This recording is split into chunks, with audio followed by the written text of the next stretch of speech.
हर हर महादेव। शिव शिव। आप सभी शिव भक्तों के श्री चरणों में कोटि कोटि प्रणाम। आज हम वीरशैव धर्म सिद्धांत एवं दर्शन के बारे में चर्चा करेंगे। पंचानन मुखोद्भूतान पंचाक्षर मनोपमान पंचसूत्र कृतो वंदे पंचाचार्यन जगद्गुरुन्। अर्थात पंचमुख सदाशिव के 5 मुखों से आविर्भूत होकर न म शिवा एवं या इन पंचाक्षरों के समान स्वरूप वाले 5 सूत्रों की रचना करने वाले जगद्गुरु पंचाचार्यों को नमस्कार। यह परंपरागत श्लोक सुप्रसिद्ध है। भारतीय धर्म परंपरा में वीरशैव धर्म एक सनातन धर्म माना जाता है। इस धर्म के संस्थापक 5 आचार्य हैं। उन्हें श्री जगद्गुरु पंचाचार्य कहा जाता है। भारतीय धर्म दर्शनों में वीरशैव धर्म दर्शन का एक विशिष्ट स्थान है।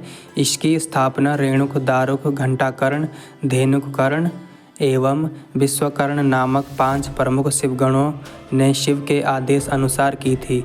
इन्हीं 5 शिवगणों को श्री जगद्गुरु पंचाचार्य कहते हैं। ये पंचाचार्य भूलोक में क्रमशः आंध्र प्रदेश के कोल्लिपाकी क्षेत्र में सोमनाथ, मध्य प्रदेश के उज्जैन में स्थित वट क्षेत्र के सिद्धेश्वर, आंध्र प्रदेश के श्रीशैल क्षेत्र के मल्लिकार्जुन एवं उत्तर प्रदेश के काशी क्षेत्र के विश्वेश्वर ज्योतिर्लिंगों से प्रकट हुए। उन्होंने धर्म स्थापना के निमित्त रंभापुरी कर्नाटक, उज्जैन मध्य प्रदेश, ओखीमठ उत्तराखंड तथा काशी उत्तर प्रदेश क्षेत्रों में 5 धर्मपीठों की स्थापना की। ये 5 पीठ वीरशैव धर्म के राष्ट्रीय पीठ में माने जाते हैं।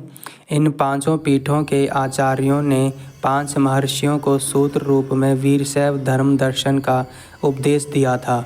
इनमें रंभापुरी पीठ के श्री जगद्गुरु रेणुकाचार्य जी ने महर्षि अगस्त्य जी को पटविड़ी सूत्र का, उज्जैनी पीठ के जगद्गुरु दारुकाचार्य जी ने दधीची महर्षि को वृष्टि सूत्र का, हिमवत केदार पीठ के जगद्गुरु घंटाकर्णाचार्य जी ने व्यास महर्षि को लंबन सूत्र का, श्रीशैल पीठ के जगद्गुरु धेनुकर्णाचार्य जी ने सानंद महर्षि को मुक्तागुच्छ सूत्र और काशी पीठ के जगद्गुरु विश्वकर्णाचार्य जी ने महर्षि दुर्वासा को पंचवर्ण महासूत्र का उपदेश दिया था। अद्भुत विश्व सृष्टि का रहस्य, इसके सृष्टा, उसके साक्षात्कार इत्यादि के विषय में भारतीय मनीषा सुदूर अतीत अथवा भारतीय मान्यता के अनुसार अनादिकाल से जिज्ञासु रही है। विश्व के सर्वप्राचीन अथवा अपौरुषेय ग्रंथ ऋग्वेद का नारदीय सूक्त, श्वेताक्षर उपनिषद का प्रथम मंत्र इत्यादि इस तथ्य के अकाट्य प्रमाण हैं। अपनी सीमित अथवा खंड दृष्टि से जिस मनीषी ऋषि ने जैसा समझा, उसने उसी रूप में इसके रहस्य के उद्घाटन की चेष्टा की। इस चेष्टा के द्विविध आयाम संसार में प्रचलित हुए।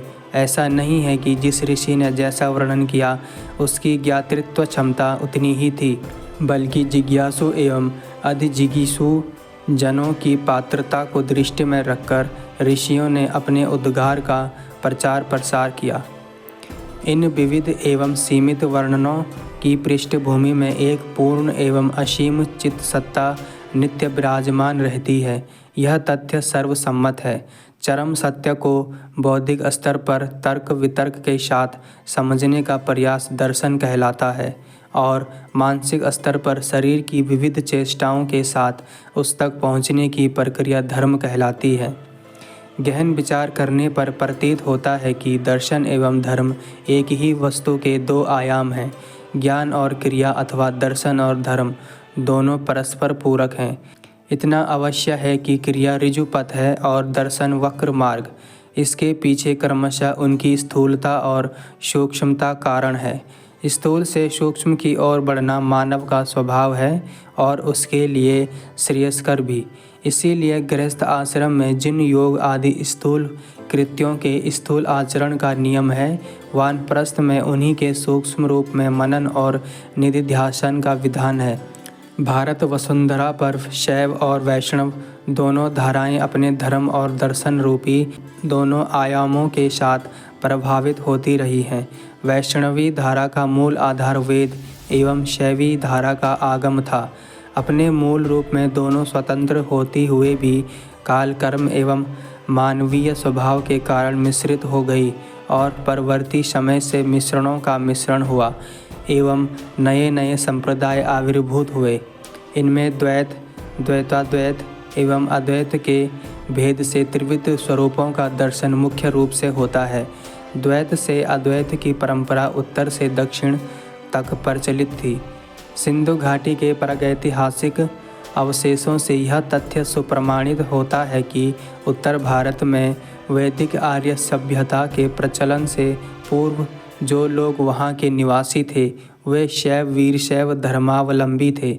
मोहनजोदड़ो एवं हड़प्पा की खुदाई भी यह सिद्ध करती है कि उस अति प्राचीन काल में लिंग पूजा, इष्टलिंग पूजा, मातृशक्ति पूजा और पशुपति शिव पूजा, जो कि शैव धर्म के मुख्य अंग हैं, भारतवासियों के मध्य सुप्रचलित थी। उपर्युक्त खुदाई में मिले भगवान पशुपति की त्रिनेत्र एवं त्रिमुख प्रतिमा वर्तमान त्रिमूर्ति शिव का ही रूप है।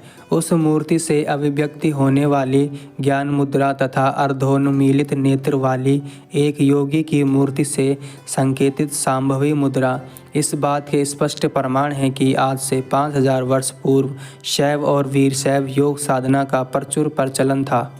इससे यह बात स्पष्ट हो जाती है कि उस सुदूर अतीत में केवल शैव वीरशैव धर्म ही नहीं वरन तत्संबंध दर्शन का भी प्रचुर प्रसार रहा। यद्यपि ऋग्वेद में इंद्र को प्रधान देवता माना गया है, किंतु यजुर्वेद में रुद्र को प्रधान कहा गया है। कृष्ण यजुर्वेद के चतुर्थ कांड का पंचम परपाठक इसमें प्रमाण है।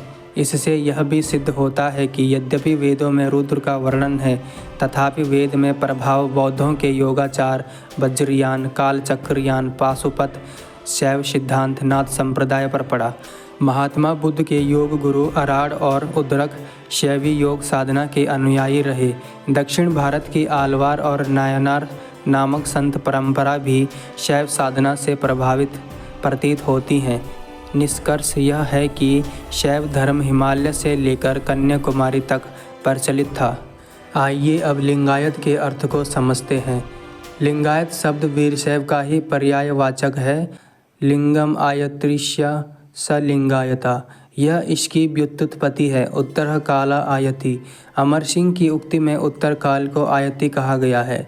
जिसके जीवन का उत्तरकाल लिंग ही है वह लिंगायत कहलाता है। शिव दीक्षा के अनंतर जिसके जीवन का उत्तरकाल अर्थात अवशिष्ट आयु अधिकतर शिवलिंग की पूजा ध्यान आदि में ही यापित हो जाता है वही लिंगायत है।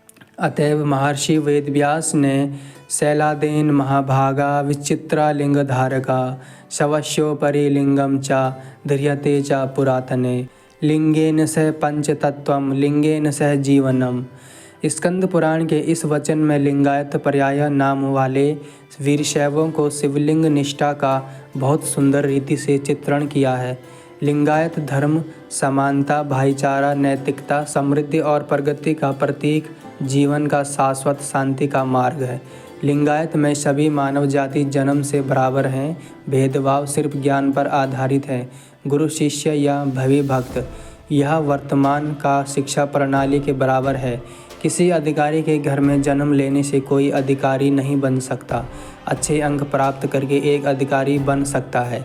कोई भी मानव इष्टलिंग दीक्षा संस्कार से लिंगायत बन सकता है। लिंगायत में जन्म से पहले ही जब महिला गर्भवती हो, गर्भावस्था के 7 महीने के आसपास इष्टलिंग दीक्षा दिया जाता है। माँ अपने इष्टलिंग के साथ अपने बच्चे के इष्टलिंग अपने शरीर पर धारण तथा पूजा किया करते हैं। बच्चे का जन्म होने पर बच्चे को लिंग धारण किया जाता है। बच्चे की उम्र जब 12 से 15 साल हो जाती है तब दीक्षा गुरु के द्वारा इष्टलिंग दीक्षा दी जाती है। लिंगायत धर्म अनुभव मंटप में अनुभव मंटप, जो कि वर्तमान संसद के बराबर है, विकसित वैज्ञानिक एवं वैचारिक धर्म है। अनुभव मंटप की कार्यवाही वचन साहित्य के रूप में दर्ज है। अनुभव मंटप के सदस्य आम आदमी हैं। भले ही वे आर्थिक रूप से, राजनीतिक रूप से गरीब हैं, लेकिन वो आध्यात्मिकता में, जीवन के बारे में, नैतिकता के बारे में अधिक ज्ञानी थे। वे आध्यात्मिक और सर्वोच्च वास्तविकता का स्पष्ट ज्ञान रखते थे। इस दृष्टि से देखा जाए तो लिंगायत धर्म में शून्य सिद्धांत, शक्ति विशिष्टाद्वैत नामक एक सिद्धांत है, शिवयोग नामक साधना है, षट स्थल नामक दर्शन है, लिंग दीक्षा रूपी एक धर्म संस्कार है, अप्राकृत तथा अति वर्णाश्रम वाला एक समाज शास्त्र है, मानवीय नीति शास्त्र है और दासोह देव धाम है। अन्य समाजों से भिन्न शरण संस्कृति है। मंत्र पुरुष बसवर्णा से आरंभ होकर अव्याहत रूप से चलने वाली शरण परंपरा है। इन सब को स्पष्ट रूप से अभिव्यक्त करने वाला विवेचनात्मक स्वतंत्र वचन साहित्य है।